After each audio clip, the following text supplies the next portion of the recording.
Hello everyone, good morning সবাইকে। সবাই কেমন আছো? তো অনেক দিন পর চলে এলাম আবারও একটা ভিডিও নিয়ে। তো অনেক দিন হলো আমি ইউটিউবে কোনো ভিডিও ছাড়ি না। তো আজ থেকে হয়তো 1-1.5 বছর হয়ে যাবে আমি কোনো ব্লগ ভিডিও ইউটিউবে শেয়ারই করি না। আসলে ফেসবুকে যেদিন থেকে আমি কাজ শুরু করেছি তারপর থেকে ইউটিউবে আমার আর ভিডিও করা হয় না। তো এখন থেকে আবার ডেলি আমি ভিডিও দেওয়ার চেষ্টা করব ইউটিউবে। তো তোমরা আমাকে সাপোর্ট করো, আমার পাশে থেকো। তো তোমাদের সঙ্গে গল্প করতে করতে দেখো আমার কিন্তু সকালে সব কাজকর্ম হয়ে গেছে। বাসি কাজকর্ম সেরে আমি একদম স্নান টান করে চলে এসেছি আর এখন যাব পুজো করতে। তো সকালে আমার বেশিরভাগ দিনই সকালে আমি স্নান করে আগে পুজো দিই, তারপরে রান্নাবান্না করি। কারণ আমার মন্দিরে পুজো দিতে গেলে অনেকটা সময় লেগে যায়। আর আগে যদি পুজোটা হয়ে যায় না, তাহলে আমি কাজকর্ম করেও শান্তি পাই।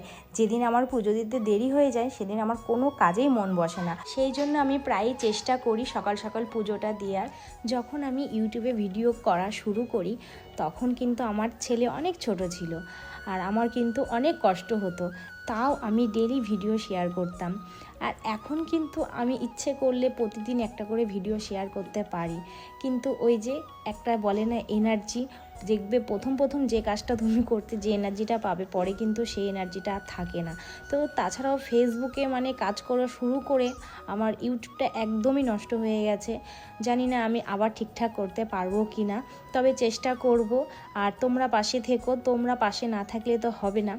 তো এই যে এখন গাছের সব ফুলগুলো তুলে নিচ্ছি। আর জানো তো আমাদের গাছে প্রচুর ফুল ফোটে। এক সময় ছিল আমার বাড়িতে একটাও ফুলের গাছ ছিল না, আর আজ আমার বাড়িতে কত ফুলের গাছ। আশেপাশে 2-1 বাড়িতেও আমার বাড়ির ফুল দিয়ে পূজা হয়। তো আমার খুব ভালো লাগে সত্যি বন্ধুরা। একসময় আমি অনেক ফুলের কষ্ট করেছি, একটা ফুলের গাছ ছিল না আমার বাড়িতে।